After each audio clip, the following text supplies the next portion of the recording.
Hundreds of Illinois State University students marched in unity with Jelani Day's family and civil rights leader Reverend Jesse Jackson to demand further investigation into the cause of Day's death.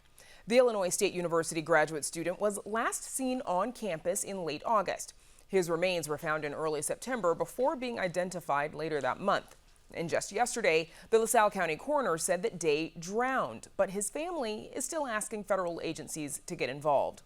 Joining us to discuss the march in Peru, Illinois, and the investigation is Jonathan Jackson, a spokesperson for the Rainbow Push Coalition. We had hoped to also be joined by Carmen Bolden Day, Jelani's mother, and we do look forward to hearing from her.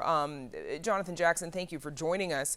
If you could, tell us more about what happened at today's rally. Today we had a staging area at the Peru Police Department in Peru, Illinois. We drove past where better than a mile away where his license was found. Then we drove better than a mile away to where the car was in a residential area in the bushes and in a walking trail, but a car was driven in that trail. From there, we went about 3.5 miles over to the bridge where the clothes were found.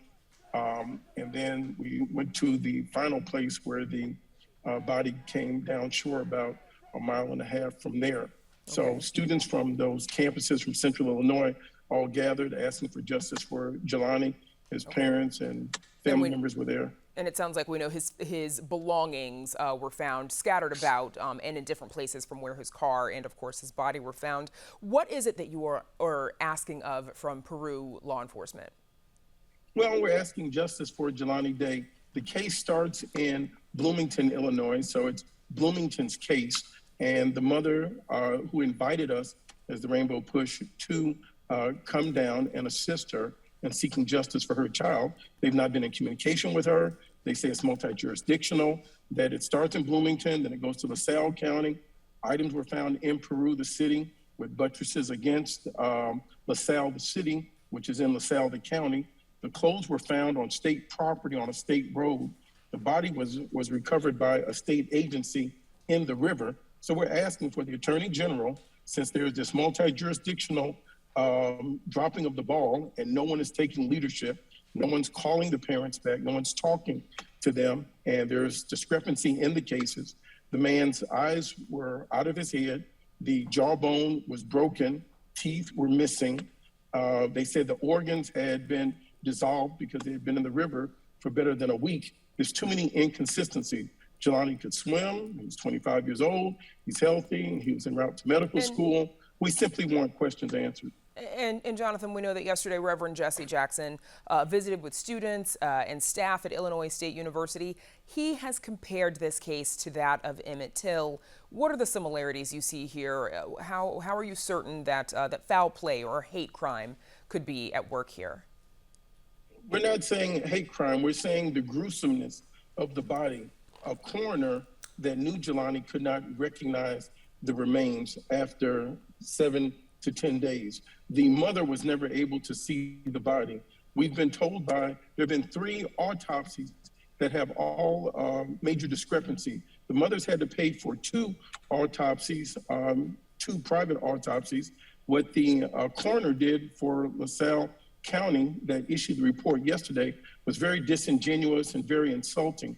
As opposed to sharing this with the parents and the family, he just broadcasted it and said that a body that a skull that's missing teeth, a jawbone that's been dismembered, eyes that are out, and organs that have been liquefied, that he could not tell if there were any organs in the body, had drowned face down for a young man that could swim.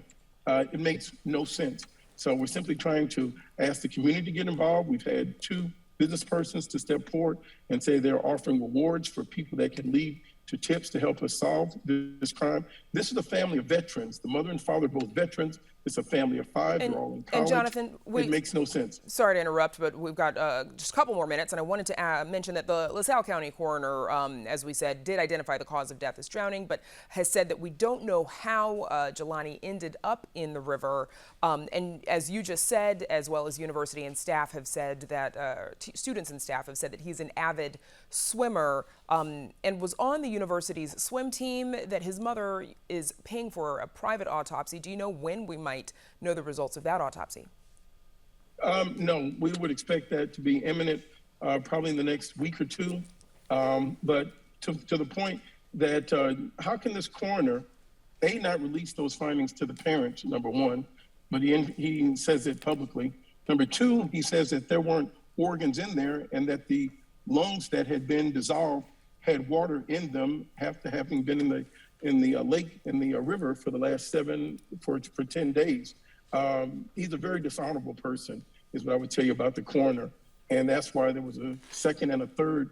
And now the body has been so disfigured that you can't even do an autopsy. So after 10 days in the Illinois River, this body is what my father was referring to, Reverend Jesse Jackson, of being the gruesomeness of Emmett Till. Yes, and Jonathan, in the few seconds that we have left, how would you say, when you look at this case, how does it compare to other missing persons cases that we've learned about nationally?